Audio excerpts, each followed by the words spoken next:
things you just can't write. Like Green Bay and Dallas. Mike McCarthy's old home and the Packers that pretty much owned the Cowboys at home. 2016, Aaron Rodgers to Jared Cook, toe touch. Nice. Then, of course, you go back to 2014, the catch. Ugh. Was it a catch or was it not a catch? In that moment, trust me, if you're a Dallas fan, I understand. If you're a Packers fan, hey, the ref called it. It is what it is. I get both parties. Trust me on that.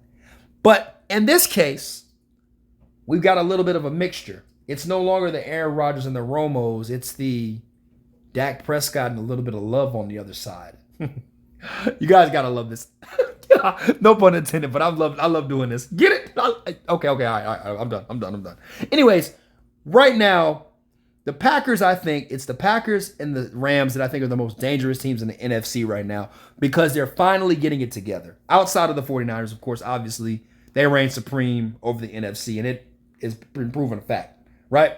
So, the Dallas game and the Packers game is going to be, when I tell you this is going to be a game, right?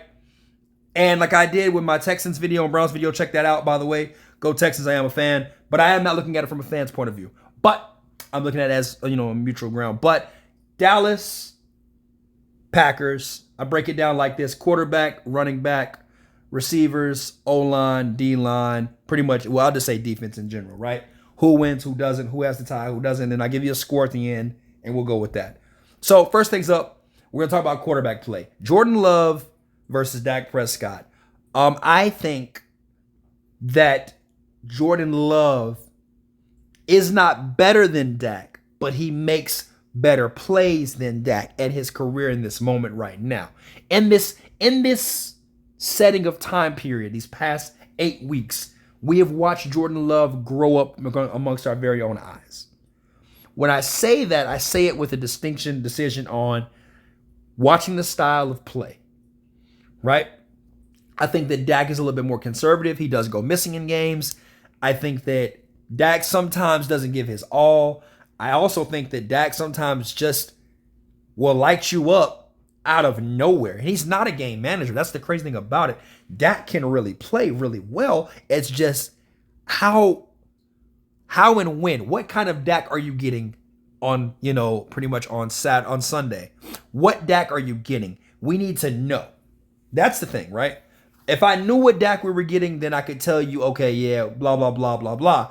But I know what I'm getting with Jordan Love. I don't know what I'm getting with Dak. Which leads to my second part, the running backs. A.J. Dillon and Aaron Jones. And then you've got, of course, Tony Pollard and the other running back.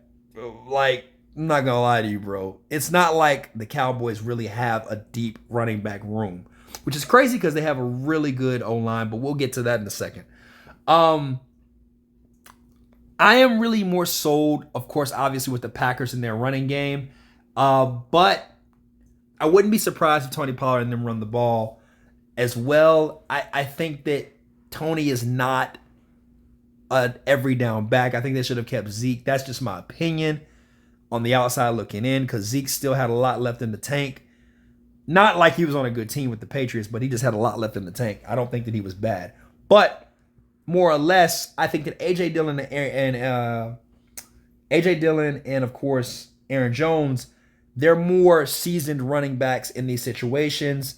They've been to the playoffs. They've actually won playoff games.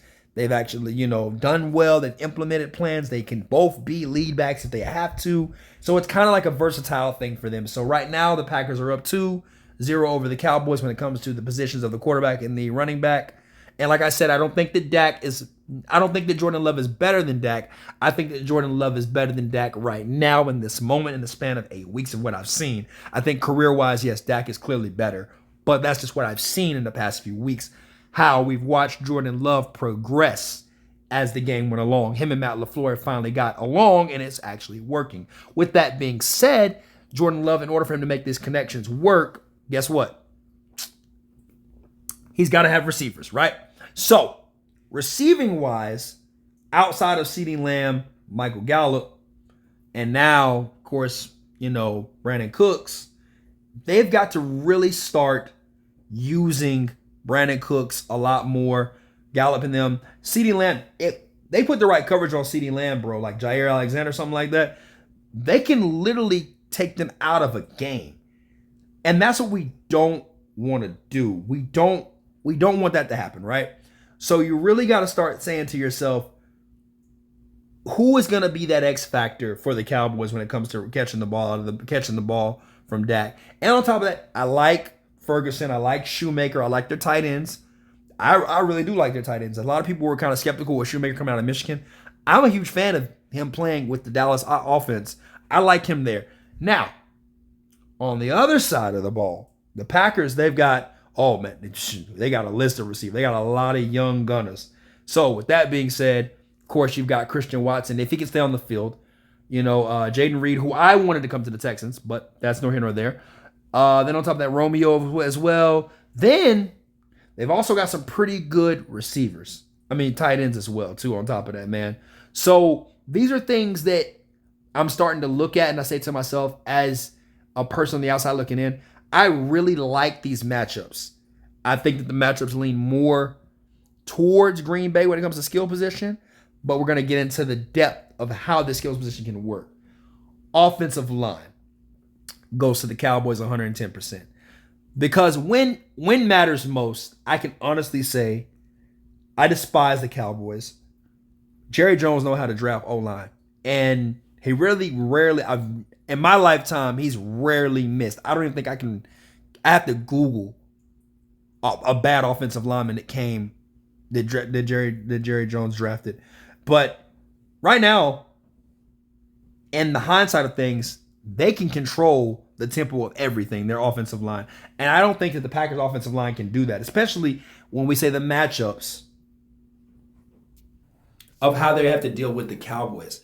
Because offensively, the Packers really, they haven't played a great defense like Dallas. Which also leads to the other point of this as well. Dallas's defense ain't no joke. Dallas's defense can keep them in the game single-handedly because they're just so great. Michael Parsons, Stephon Gilmore, all those guys are just great. It's like Dan Quinn has got Dallas's defense so well that Dan Quinn literally can get a head coaching job straight up. So my biggest thing to that is they can't control the offensive line because Dallas' defense is going to take care of business. But then again, I don't trust the Packers' defensive line to even put any pressure on Dak like that because their offensive line is so good and they pick up good reads. So those last two have to go to Dallas on that one. But if everything says, if I'm going to be all right, in the words of Stephen A. Smith, what can go wrong will go wrong. It's just, I don't think it's going to happen against the Packers. Dallas wins this game 24-21. It is a close game. Jordan Love, I get that. I wouldn't be surprised if Jordan Love comes to Dallas and wins because that's just what happens for the Cowboys. But me really looking on the outside, thinking about this, I don't see how Dallas loses this game unless they lose to themselves. That's really the key factor here. Dak has to play 110%. He's got to go out there with the here we go, all that nonsense. He's got to really go out there and play. I got to know what Dak I'm getting, right? So, with that being said, if you disagree, holla at me in the comments, man. If you agree, drop a like. Peace. We out.